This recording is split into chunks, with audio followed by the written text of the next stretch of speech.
자보에 그 원고 있습니다. 같이 보면서 같이 나누도록 하겠습니다. 오늘 제목은 하나님을 알므로 행복하다라는 말씀으로 같이 말씀을 좀 드리겠는데, 우리가 오전에 이야기했지만 여러분들 행복을 우리가 말하지만 이 시대는 어떤 시대냐면 행복이 지어진 시대다라고 이제 학자들이 이야기합니다. 이게 행복을 찾기 위해서 팍 뛰는데 여러분 진짜 행복이 지어져 버렸어요. 이게 이 행복이란 말은 어떤 말이냐면 딱 결론이 뭐냐면 하나님 만난 사람이 진짜 행복이죠. 그래서 삼위일체 하나님으로 여러분 답을 얻고 여러분 신앙생활의 임마누엘의 축복이 얼마나 큰 축복인지, 이제 우리가 하나님이 나의 기업이심을 믿는 관계가 딱 행복하게 여러분들이 진짜 믿어지면 관계가 회복되면 다 행복하게 되어 있어요. 근데 이걸 실제로 잃어버리고 산다는 거죠, 사람들이. 그래서 행복을 말하지만 하나님이 없는 시대라 우리가 이렇게 정의할 수가 있겠습니다. 여러분들은 이 반대로 행복을 말할 수도 있고 거기에 대한 증인으로 사는 여러분 되시기를 바랍니다. 자, 세상 사람들은 행복을 추구하고 살고 있는데 성공하면 행복해질 수 있다 하지만 행복이 없어요. 그죠? 그럼 나는 성공 한 번도 안 해봤는데, 아니, 여러분들은 이미 성공한 사람들이요. 하나님 만났으니까 그리스도로 다 먹고 여러분들 전도자로 예배자로 산다는 게 얼마나 큰 행복입니까? 그래서 우리가 하나님 앞에 건강하면 행복하다고 말하며 관계가 좋아지면 행복하다고 말하는데, 여러분 세상 영적으로 하나님이 없는 사람들은 하나님이 지워진 사람들이에요. 그렇잖아요. 그러니까 이 말은 하나님이 주인이 아니라는 거예요. 이제 좀 이따 이야기하겠습니다만은 하나님이 거의 등장하지 않는, 이게 입술 속에도 하나님이 등장하지 않고 삶 속에도 하나님이 등장하지 않고 사는 거예요. 그래서 우리 중직자들뿐만 아니라 우리 다음 세대 아이들에도 내가 교회는 다녀, 크리스찬으로서. 근데 내 속에 하나님의 실제성이 없는 거예요. 실제성이. 근데 왜 이렇게 됐는지를 여러분들이 보고 한번 고백을 해봐라. 그러면 우리가 이 시대가 행복이 없는, 필요 없는 것처럼 여기는 시대. 요즘 얼마나, 지금 그 전에 어떤 신학자가 그러더라고요. 우리 한국이 지금 어떤 면에 가장 지금 위험한 시대라고. 지금 이 시대가. 언제 사건과 문제가 터질지 모르는 지금 아주 긴박한 사건 속에 있는데 믿음의 사람들이 하나님이 지금 지워져 버렸다. 그렇게 위험의 요소에 대해서 이야기를 하고 있어요. 근데 사회 곳곳에 보면 진짜 하나님이 지워진 시대에 살고 있어요. 이건 진짜 우리 어린 아이들 속에도 마찬가지고 우리 믿음의 어떤 중직자들 또 우리 모든 성도들이 이건 고민을 해봐야 돼요. 내가 진짜 혹시 내 마음속에 하나님이 지워버리고 사는가? 이거 진짜 위험한 거거든요. 그냥 주일 한 번만 딱 그냥 정신 차리고 나머지는 행복이 그냥 여러분 삶 속에 하나님이 없이 사는 것이 얼마나 많아요. 그래서 참된 행복은 성경에서 말합니다. 참된 행복은 환경이나 조건에서 오지 않고 하나님을 암으로 진짜 행복이 온다. 하나님을. 여러분 예배자가 얼마나 큰 축복인지 아시기 바랍니다. 그래서 오늘 시편 73편의 저자가 아삽인데, 아삽은 악인이 형통하고 의인이 고난당한 현실 앞에서 깊이 여러분들 흔들렸어요. 여러분들 보세요.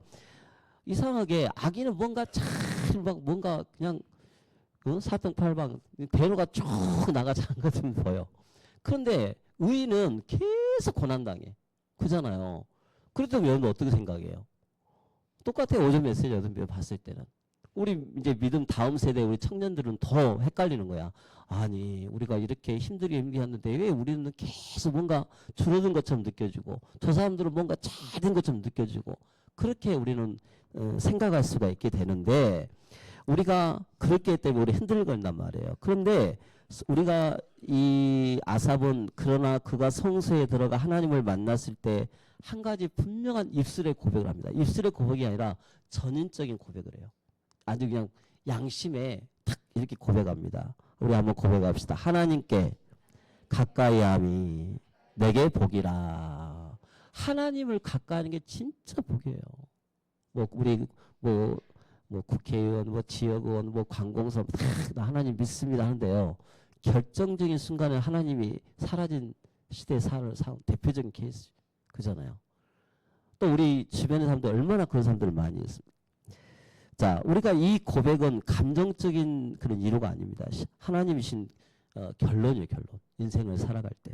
그래서 우리가 오늘 말씀을 통해 하나님을 아는 자가 얼마나 행복한지, 왜 하나님을 모르면 불행할 수밖에 없는지 여러분들 한번 말씀 가지고 한번 살펴보겠습니다. 1번에 보면 오늘의 시대입니다. 오늘의 시대.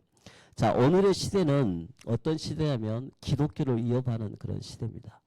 자, 거기에 대해서 이야기를 좀 몇 가지 정리해 봤는데, 우리가 오늘 살아가는 시대는 굉장히 모든 걸 다 품어주자.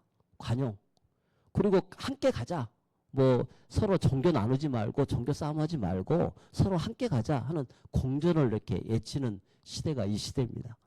그죠? 여러분도 아마 그럴 거예요. 좀 복음이 희미한 사람들은 뭐 그냥 다 용서하고 그냥 유불선 종교 다 함께 가지 왜 기독교만 유불나게 저렇게 예수 그리스도 하면서 한지 모르겠다. 이렇게 신앙이 흐릿한 사람들은 그렇게 말할 수 있어요. 그리고 앞으로도 이제 실제로 이런 시대가 다가와서 삼위일체 하나님을 강조하고 하면은요, 이제 진짜 감옥 가는 시대, 막 이런 시대가 올 거란 말이에요. 더 험한 시대가 오는데, 이때 우리 신앙이 어떤 점에서 조심해야 되는가 하는 부분이에요. 오늘 한번 말씀을 잘 살펴보시기 바랍니다. 그래서 우리가 실제로 기독교 신앙의 뿌리를 흔드는 사상이 오늘 몇 가지가 있는데, 한번 여러분들이 잘 보면 우리가 이 흐름에 우리가 왜 오직 예수인가, 왜 삼일체 하나님이 왜 이 부분을 강조를 해야 되는가에 대해서 여러분들이 아마 가슴에 좀 이렇게 남았으면 좋겠다 싶습니다. 저도 오늘 여러분들한테 이제 이런 부분을 좀 이야기할 때 조금 이게 지식적인 전달이 아니라 좀 가슴 전달이 됐으면 좋겠다 하는 생각에서 말씀을 드리는데, 한번 잘 살펴보시고 이런 부분에 내가 빠지지 않도록 기도하시기를 바랍니다. 자, 첫 번째는 종교 혼합주입니다. 종교 혼합주. 자, 요즘 막 WC 이야기 나오고 막 그러잖아요. 그래서 막 좀 자유주의가 좀 강한 현장에는 막 이번에도 보면 세계 막 그렇게 큰 기독교도 와가지고 막 희한한 거 다 합쳐가지고 이제 종교로 이제 앞으로의 바탕이 뭐냐면 종교 혼합주의가 되는 거예요. 앞으로의 큰 그림이. 우리가 지금 여러분들 우리 예언 반석교가 얼마나 감사하냐면 지금까지 우리가 계속 이 부분에 대해서 놓치지 않았어요. 그죠? 이게 진짜 중요한 거야. 근데 이걸 바탕으로 해서 이 부분을 구분이 돼야 돼. 그래서 지난주도 내가 알겠지만은 참과 거짓을 구분하는, 가짜 집회를 구분하는 방법이 뭐라 그랬어요? 진짜를 계속 보다 보면 거짓 것이 진짜 보인다 그랬어요. 거짓을 구별하기 위해서 거짓 것만 계속 보는 게 아니라 진짜 것만 계속 봐야 진짜가 보이는 거예요. 진짜가. 여러분 삶 속에 신앙이 진짜를 여러분들이 고백을 해야 거짓이 보이고 그 속에서 해 나가는 것입니다. 그러면 이 종교 혼합주의는 언제부터 시작이 됐냐면, 자, 로마 카톨릭교를 포함한 일부 기독교, 또 기독교 진영, 또 이렇게 막 약간 좀 진보주의라든지 이렇게 막 이런 그런 댕겼어요. 예수님 시대에도 세상 사람들이 나를 누구라 하느냐 했을 때 어떤 사람이 엘리야 막 그런 이야기 하잖아요. 근데 그 시대나 지금 시대나 똑같다는 거예요. 똑같아. 그래서 이 종교 혼합주의라는 말을 통해 보면 로마 카톨릭에서 시작해가지고 힌두교, 이슬람, 모슬렘 이게 서로 공존을 같이 공존해 가자. 야, 네 종교는 네 종교 안에서만 살고 우리는 우리 안에서만 살자. 함께 가지 뭐. 이렇게 이게 공존이에요, 공존. 그잖아요.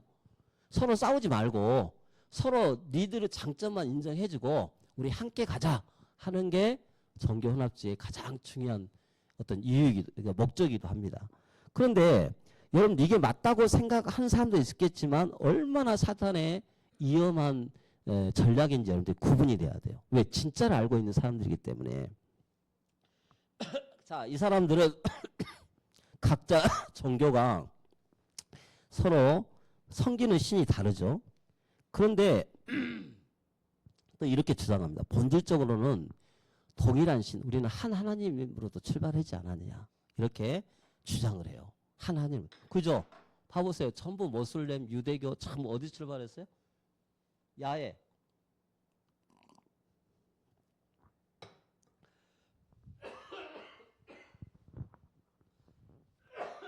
거기서부터 시작을 한 거예요. 그런데 결론적으로는 딱 알아야 할 게 뭐냐면 이러한 주장이 사도행전 4장 12절에 천하 인간의 구원을 다른 이름이 없다라고 말했는데 여기에 답이 있어요. 그래서 예수 그리스도의 유일성, 복음의 절대성, 이걸 약화시키는 가장 위험한 것이요. 이게 사단의 전략이에요. 우리가 기독교 신앙의 근간을 무너뜨리는 게 바로 이거예요. 그죠? 그래서 성경은 하나님이 여러 모습 중에 하나가 아니라 하나님은 오직 한 분이세요. 한 분이시고 예수 그리스도를 통해 하나님이 계시를 지금도 계속 성경을 통해서 여러분에게 말씀하시는 삼위일체 하나님이라는 걸 믿고 고백하시기를 바랍니다. 자, 우리는 이걸 놓고 기도를 해야 돼요. 그래서 기독교 외에도 두 번째로는요, 어떤 사상이 있냐면 기독교 외에도 진리와 구원이 있을 수 있다고 주장하는 흐름이 있어요. 자, 여러분 여기 이게 있을까요, 없을까요? 있어요. 그게 WCC입니다. 여러 사상들이. 그런 사상이 있다니까. 지금도 신학교 안에도 그게 있고. 그래서 막 TV 보면은 막 혼합주의로 해가지고 막 섞어서 막 나오기도 하고. 근데 믿음이 약한 사람들은 에이 뭐 싸우지 않고 공존하면 되지라고 생각하는 사람들이 의외로 많아요. 이 믿지 않는 지식인들도 이렇게 성도들 중에도 보면. 왜냐하면 그걸 강조를 안 해서 그런 거예요. 자, 봐보세요. 오늘의 시대는 기독교 밖에도 진리가 있고 구원이 있을 수 있다고 말을 하고 있습니다. 맞아요? 틀려요? 틀리죠? 그죠? 절대 없습니다. 그런데 이는 관용처럼 보이지만 실제로는 십자가 예수 그리스도의 대속과 예수 그리스도 구원 사역을 좀 어려운 말이 나오는데 상대하란 말이에요. 상대하. 내가 상대하를 한번 여러분들 쉽게 이야기하려고 한번 설명을 해줄게요. 상대하란 말이 무슨 말이냐? 예수 그리스도의 사역을 절대 구원 사역이 아니다. 예수만이 길이다. 구원자다. 하는 것을 믿지 못하게 하는 거예요. 자, 그리고 여러 종교적 영역의 영적인 길 중에 그냥 다른 길도 있다. 자, 하나의 길이 있어요. 구원이라는 길이 있는데 A, B, C, D, E가 있는데 A만 있는 게 아니라 B, C, D, E도 있다. 라고 예수 그리스도를 상대화시키는 거예요. 그게 사단의 전략이에요. 여러분이 지금 듣고 있는 복음이 얼마나 감사한지 알아야 돼요. 그러면 이러한 주장은 인간을 하나님께로 바르게 인도 못합니다. 절대. 그죠? 그리고 여러분들 오히려 복음의 능력을 약화시키고 또 여러분들 기독교 신앙을 그냥 하나의 선택지로 보는 거야. 그냥 종교 중에 하나예요. 우리 다음 세대 아이들 이거 잘 생각해야 돼. 야, 나 그냥 예수 이거 엄마 따라서 그냥 기독교니까 나 기독교야. 이렇게 생각할 수 있는 거예요. 이건 진짜 위험한 생각일 수 있어요. 그래서 우리 교회의 정체성에 대한 이야기를 하는 거죠. 내가 여러분들한테. 자, 그렇다면 자, 세 번째는 조금 여러분들 범죄 신뢰라는 게 있는데 이것은 무슨 말이냐 하면 하나님이 모든 것이고 모든 것이 곧 하나님이다. 자, 그래서 하나님이 죄인이 구원받은 스스로 내가 죄인이 아니고 나도 신이 될 수 있다라고 생각하는 게 범신론이에요. 범신론 들어봤죠? 그래서 모든 것이 다 하나님이에요. 나무도 하나님이 될 수도 있고 그 다음에 저기 어디에 뭐 그냥 별도 하나님 될 수 있고 동물도 하나님 될 수 있고 다 하나님 될 수가 있다는 거예요. 요즘 그 만화 영화 웹툰 같은 거 봐보세요. 그거 나오죠. 그죠? 모든 게 다 하나님. 여러분 그 옛날에 손오공 봤어요? 손오공? 거기 보면 거기 특히 그게 그 사상이 많이 나와요. 우리 청소년들이 많이 보는 그런 웹툰에 보면 그런 것들이 더 강하게 나타나요. 그것도 하나의 종교가 돼버렸어요. 그래서 그 다음에 여러분들 또 뭐가 있냐면은요. 뉴에이지라는 게 있어요. 뉴에이지. 이 뉴에이지 들어봤죠? 뉴에이지는 모든 종교는 갖고 내가 느낀 대로 믿으면 돼. 야, 그냥 네가 느낀 대로 믿으면 돼.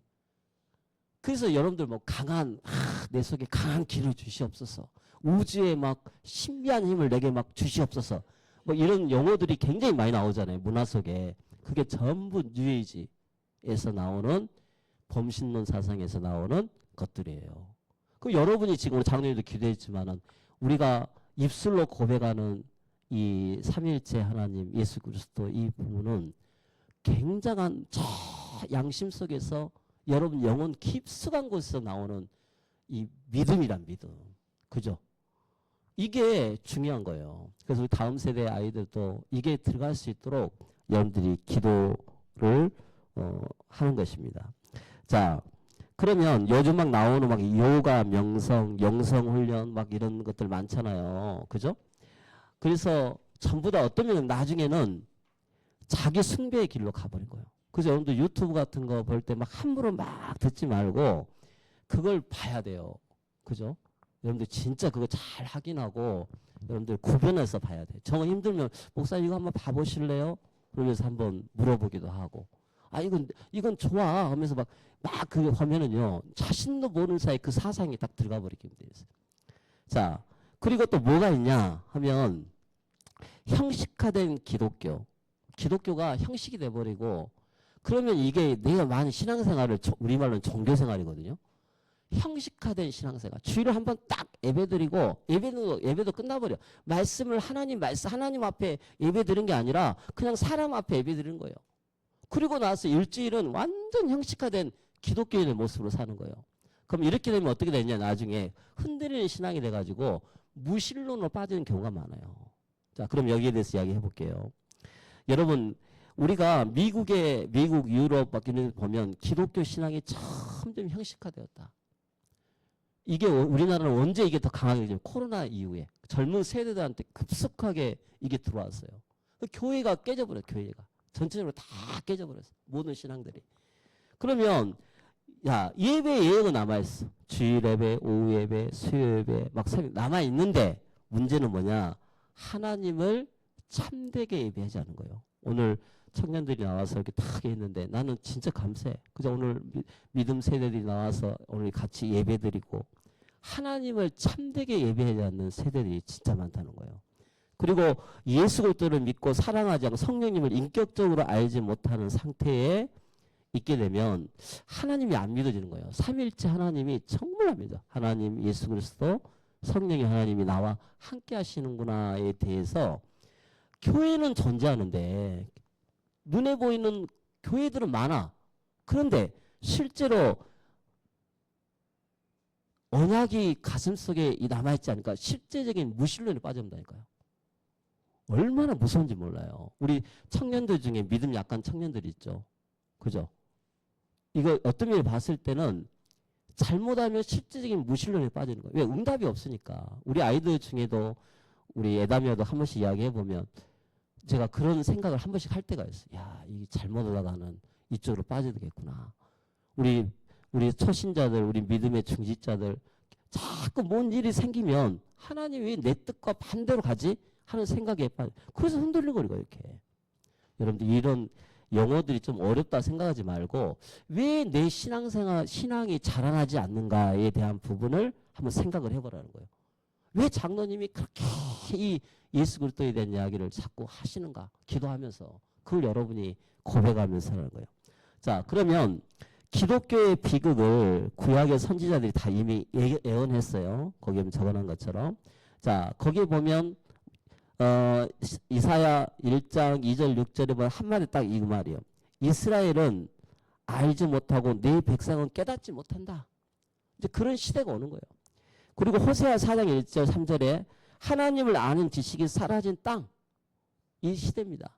그리고 전도서 9장 9절부터 11장 9절 12장 1절에 보면 하나님을 인생하지 않는 기억하지 않는 인생들은 분명히 인생이 허무하고 결말을 그렇게 살 수밖에 없게 되는 거죠. 여러분 하나님의 백성이 망한 이유는 한번 고백합시다. 하나님의 백성이 망한 이유는 가장 뭐냐? 한번 고백합시다. 하나님을 알지 못했기 때문에. 여러분들 제가 조금 신앙의 패턴을 좀 많이 바꿔서 여러분한테 진짜 교리를 강조하는 이유가 이것 때문에 그래요. 주일날 와서는 한 가지씩은 여러분들이 하나님을 아는 지식이 가지고 와야 돼. 주일날 앉아있는 게 중요한 게 하나님을 아는 지식이 한 가지씩은 알고 가야 할 거 아니에요. 진짜 중요한 것. 그래야 믿음이 성장하고. 그러면 하나님을 모르는 자와 아는 자의 결정적인 차이가 있어요. 어떤 것이냐? 하나님을 모르는 자는 겉으로는 형통해 보일 수 있는데 결국은 불행한 삶을 삽니다. 아직 여러분 그거 못 봤죠? 근데 확실해요. 분명히 그건 성경적으로 맞는 말이에요. 여러분 반대로 하나님을 아는 자는 환경과 조건을 초월할 수 하면서 진짜 행복한 예비자의 모습이 돼야 돼요. 시편 73편 28절에 한번 고백합시다. 하나님께 가까이함이 내게 복이라. 내게 복이라 그랬어요. 신명기 33장 29절에 여호와의 구원을 받은 백성이여 너는 행복한 사람이로다. 여러분 행복하죠? 오늘부터 행복하시기를 바랍니다. 여러분 진짜 기도해야 돼요. 시편 144편 15절에 여호와를 자기 하나님으로 삼는 백성은 복이 있다 그랬어요. 진짜. 그래서 우상이 뭐냐? 아침날 돈이 우상이고 명예가 우상이고 다 우상이라 했어요. 자 2번. 그러면 하나님을 찾아 나서야겠죠.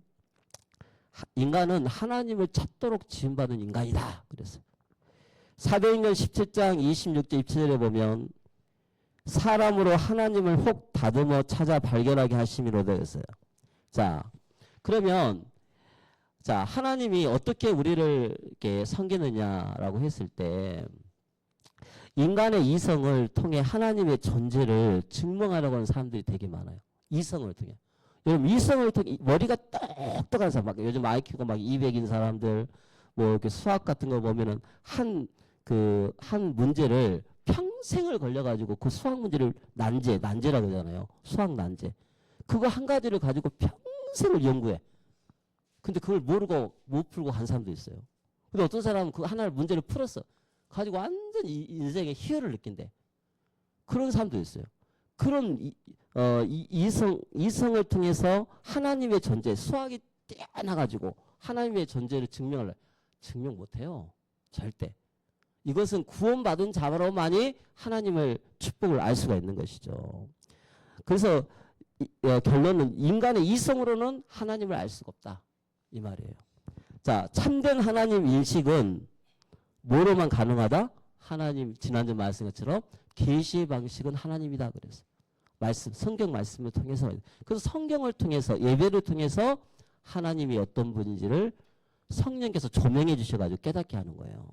내가 은혜 받았단 말은 그 말이에요. 감정이 아니고 성령께서 알게 해주시는구나. 그러면 여러분들 조명이 뭐예요? 여러분 공부할 때 저녁에 집에서 어떻게 합니까? 조명 딱 눈이 어둑하면 그 부분만 딱 이렇게 조명해지죠? 집중으로 비춰지죠? 여러분 마음에 그 마음을 비춰주는 거예요. 딱 그 부분이 유독 딱 여러분 가슴 속에 딱 가슴에 들어와요. 이걸 성령의 조명이라고 합니다. 그러면 이사야 55장 6절 7절에 이렇게 이야기했어요. 하나님이 눈을 열으시면 안 된다고 하는데 여호와를 만날 만한 때에 찾으라 그랬어요. 여러분들 하나님을 찾으시기 바랍니다. 자, 이 부분이에요. 그 다음에 호세아서 6장 1절 3절에 보면 우리가 여호와를 알자. 힘써 여호와를 알자 그랬어요. 자, 그러면 우리가 하나님을 아는 것이 곧 행복이다 그랬어요. 행복이다. 결론에 우리 한번 고백합시다. 하나님을 아는 것이 행복입니다. 자, 결론으로 하나님을 모르는 것이 불행의 시작입니다. 그죠? 하나님 모르는 게 불행이에요. 그럼 여러분들이 오늘 아까 내가 중간에 이야기했지만은 하나님을 아는 지식이기 때문에 예배 시간에 와서 우리가 찬양도 하고 많은 이야기 하는데 오늘 여러분이 일주일을 살아갈 수 있는 말씀 한 가지는 그 말씀과 함께 하는 것은 꼭 갖고 가야 한다는 거예요. 그잖아요? 그렇게 살아야 돼. 그래서 메시지 계속 듣고 그걸 묵상하고 이게 얼마나 큰 축복이냐 이거예요. 자, 그래서 오늘 여러분이 사단이 오늘 어떻게 공격을 해온가에 대해서 말했습니다. 여러분 믿지 않는 남편들, 믿지 않는 가족들, 친척들 그 사람들 하는 이야기가 전부 거기 나온 거예요. 범신론에서 나온 거고 실제적인 무신에서 나온 거고 지식 갖고 막 여러분들 갖다가 막 괴롭힌 사람들이 많죠. 그런데 그렇게 갖고는 하나님 절대 변증할 수가 없습니다. 절대. 아무리 부인해도 하나님이 살아계셔요. 그죠? 그 여러분이 그걸 알고 하는. 그 결론으로 뭐냐? 어떻게 하면 되느냐라고 했을 때 우리 주변에 하나님 없이 살아가는 실질적인 무신론, 교회 생활을 하는데 응답이 없어. 응답이 없는 거예요. 실질적인 무신론. 이 말 무서워요. 실질적인 무신론. 하나님이 안 믿어져. 그잖아요? 그럼 어떻게 해야 되겠어요? 자, 하나님을 뭔가 체험으로 느끼려고 하지 말고 여러분 말씀을 통해서 하나님의 언약을 딱 붙잡으시기 바랍니다. 이 말씀을 붙잡아야 돼요. 두 번째, 하나님을 경험으로 대상으로 두지 말고 예수 그리스도를 통해 믿음으로 이 사실이 믿어지기를 주님의 이름으로 축원하겠습니다. 그리고 아까 방금 제가 하나님 이 부분이 이해가 안 돼요. 저도 여러분들한테 제가 그 신학적인 것을 다시 정리하잖아요. 쭉 보면서. 그러면서 제가 하나님 말씀을 다시 조명해달라고 기도하고 있어요. 여러분 이 부분을 그런 것처럼 성령님의 조명 다 그 부분을 이해 못하는 부분에 깨닫게 기도해. 그러면 깨달아져요. 실제로. 그래서 우리가 하나님께 가까이 함이 내게 복이다 그랬어요. 우리 한번 고백합시다. 하나님께 가까이 함이 내게 복이라. 이 복의 축복을 여러분이 받아 누리시는 저와 여러분 되시기를 주님의 이름으로 축원합니다. 하나님 아버지 감사합니다. 하나님이 가까이 함이 내게 복이 되게 하시고 오늘 사단이 어떻게 우리를 전략적으로 공격을 해오는지 알게 하시고 우리 교회가 하나님을 아는 지식이 얼마나 큰 축복인지 하나님을 가까이 하면 얼마나 큰 행복인지 한 주간 동안 고백하는 우리 믿음의 제자들이 되게 하여 주옵소서. 내일부터도 우리 청소년들 또 훈련이 있습니다. 또 성교가는 팀도 있고 또 여러 방향에 하나님이 있습니다. 모든 것에 하나님의 참된 축복이 우리 사는 성도들 삶 속에 나타나게 하여 주옵소서. 예수님의 이름으로 기도합니다. 아멘.